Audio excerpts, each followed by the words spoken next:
Hi everybody, welcome to today's The Tale of Despereaux Read Aloud. We are going to be reading 3 chapters, 41, 42, and 43. I hope that you are enjoying this book as much as I am.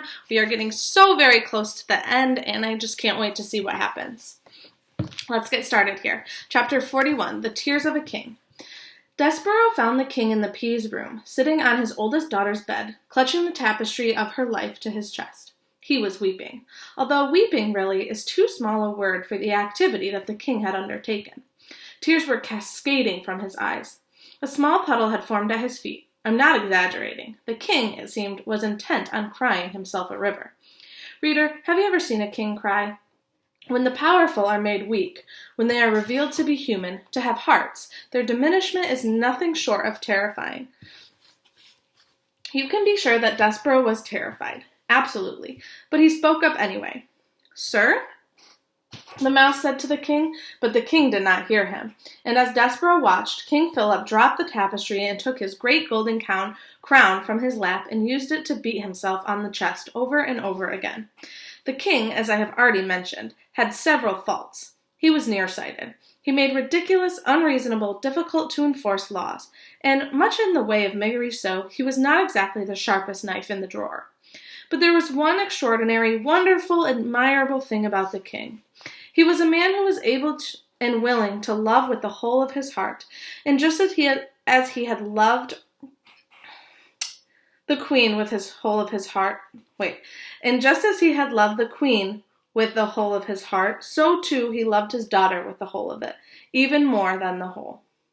He loved the Princess P with every particle of his being, and she had been taken from him. But what Despereaux had come to say to the king had to be said, and so he tried again. Excuse me, he said. He wasn't certain, really, how a mouse should address a king. Sir did not seem like a big enough word. Despereaux thought about it for a long moment.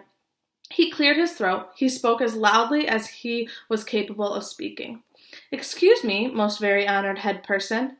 King Philip stopped beating his crown against his chest. He looked around the room.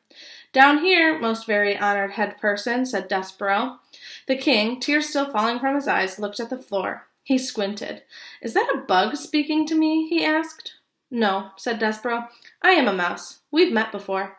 A mouse, bellowed the king. A mouse is but one step removed from a rat. Sir, said Despereaux, most very honored head person, please, you have to listen to me. This is important. I know where your daughter is. You do? Said the king.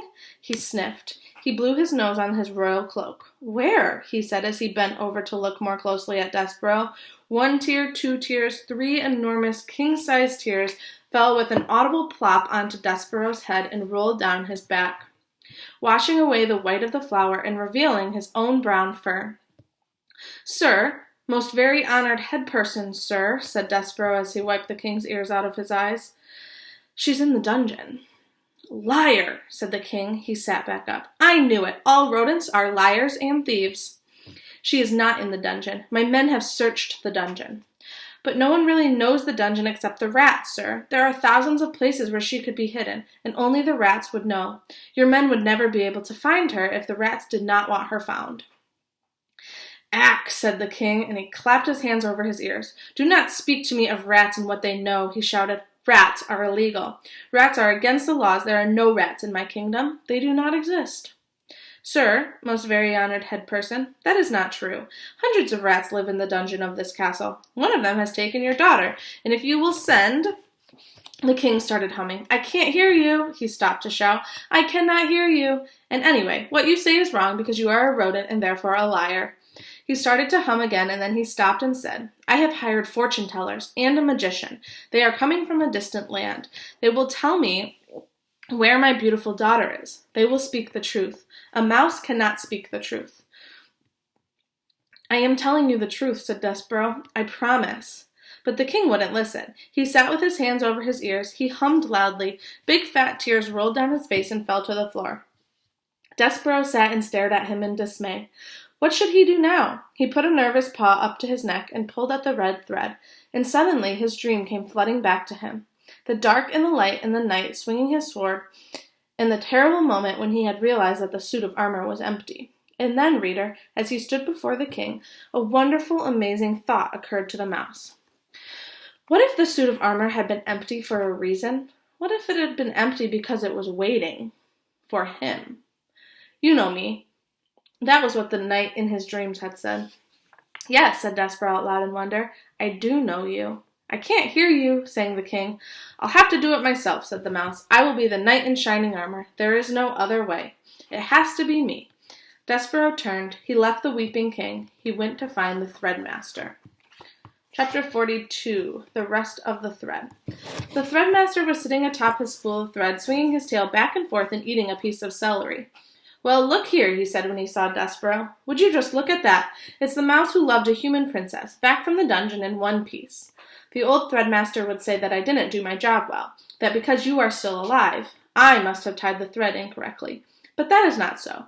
And how do I know it is not so? Because the thread is still around your neck.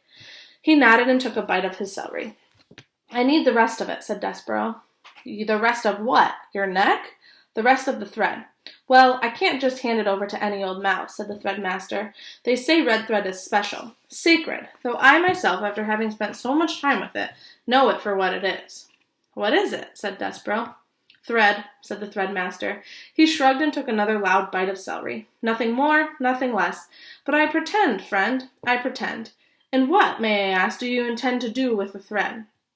Save the princess. Ah, yes, the princess, the beautiful princess. That's how this whole story started, isn't it? I have to save her. There is no one but me to do it. It seems to be that way with the most things. No one to do the really disagreeable jobs except oneself. And how exactly will you use a spool of thread to save a princess? A rat has taken her and hidden her in the dungeon, so I have to go back to the dungeon, and it is full of twists and turns and hidden chambers. Like a maze, said the threadmaster. Yes, like a maze, and I have to find my way to her, wherever she is hidden, and then I have to lead her back out again, and the only way to do that is with thread.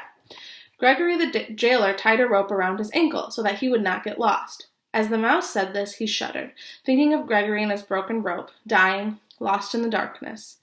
I, said Despereaux, I will use thread. The threadmaster nodded. I see, he said. He took a meditative bite of his celery. You, friend, are on a quest. I don't know what that is, said Despereaux. You don't have to know. You just have to feel compelled to do the thing, the impossible, important task at hand. Impossible, said Despereaux. Impossible, said Threadmaster. Important, he said, chewing his celery and staring somewhere past Despereaux. And then suddenly he leapt off his spool.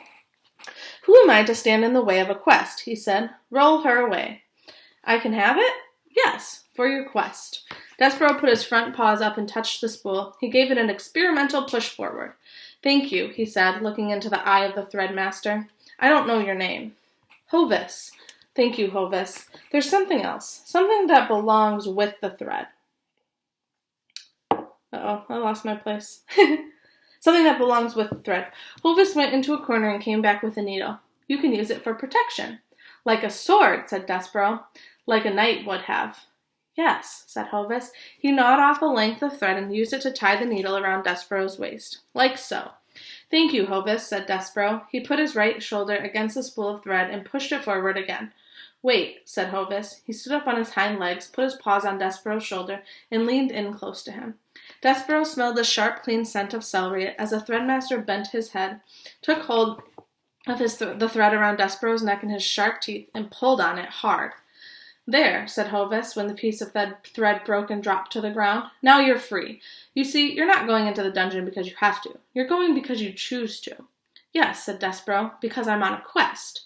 The word felt good and right in his mouth. Quest. Say it, reader. Say the word quest out loud. It is an extraordinary word, isn't it? So small and yet so full of wonder, so full of hope. Goodbye, said Hovis as Despereaux pushed the spool of thread out of the Threadmaster's hole. I have never known a mouse who has made it out of the dungeon, only to go back into it again. Goodbye, friend. Goodbye, mouse among mice. Here he is with his thread and it looks like his needle, too. Yeah, look how big that looks compared to him. It's funny. Chapter 43. What Cook Was Stirring. That night, Despereaux rolled the thread from the Threadmaster's lair, along innumerable hallways and down 3 flights of stairs. Reader, allow me to put this in perspective for you. Your average mouse, or castle mouse if you will, weighs somewhere in the neighborhood of 4 ounces. Despereaux, as you well know, was in no way average. In fact, he was so incredibly small that he weighed about a half of what the average mouse weighs, 2 ounces. That's all. Think about that. He was nothing but 2 ounces of mouse pushing a spool of thread that weighed almost as much as he did. Honestly, reader, what do you think the chances are of such a small mouse succeeding in this quest? Zip, zero, nada, goose eggs. But you must, when you are calculating the odds of the mouse's success, factor in his love for the princess. Love, as we have already discussed, is a powerful, wonderful, ridiculous thing, capable of moving mountains and spools of thread. Even with the love and purpose in his heart, Despereaux was very, very tired when he reached the door to the castle at midnight. His paws were shaking and his muscles were jumping, and the place where his tail should be was throbbing. And he still had a very, very, very long way to go, into the kitchen and down the many stairs of the dungeon, and then somehow, someway, through the rat-filled darkness of the dungeon itself, not knowing where he was going. And oh, reader, when he stopped to consider what lay ahead of him, Despereaux was filled with an icky feeling of despair. He leaned his head against the spool of thread and he smelled celery there, and he thought of Hovis and how Hovis seemed to believe in him and his quest. So the mouse raised his head and squared his shoulders and pushed the spool of thread forward again into the kitchen, where he saw, too late, there was a light burning.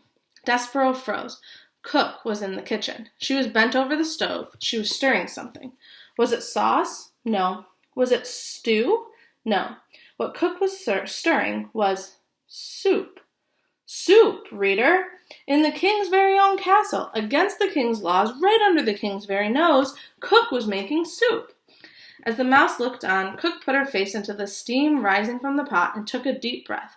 She smiled a beatific smile, and the steam rose around her and caught the light of the candle and made a halo over her head. Despereaux knew how Cook felt about mice in her kitchen. He remembered quite clearly her instructions to Mig regarding himself. Kill him. The only good mouse is a dead mouse. But he had to go through Cook's kitchen to get to the dungeon door, and he had no time to waste. Soon, daylight would dawn and the whole castle would be awake, and a mouse would have no chance at all of pushing a spool of thread across the floor without attracting a great deal of attention. He would have to sneak past the mouse, hating Cook now. And so, screwing his courage to the sticking place, Despereaux leaned against the spool of thread and sent it rolling across the floor. Cook turned from the stove, a dripping spoon in her hand, and a frightened look on her face, and shouted, "Who's there?" And just like that, we have finished those 3 chapters. So tomorrow we'll pick back up on chapter 44 and see what happens next. Have a wonderful day.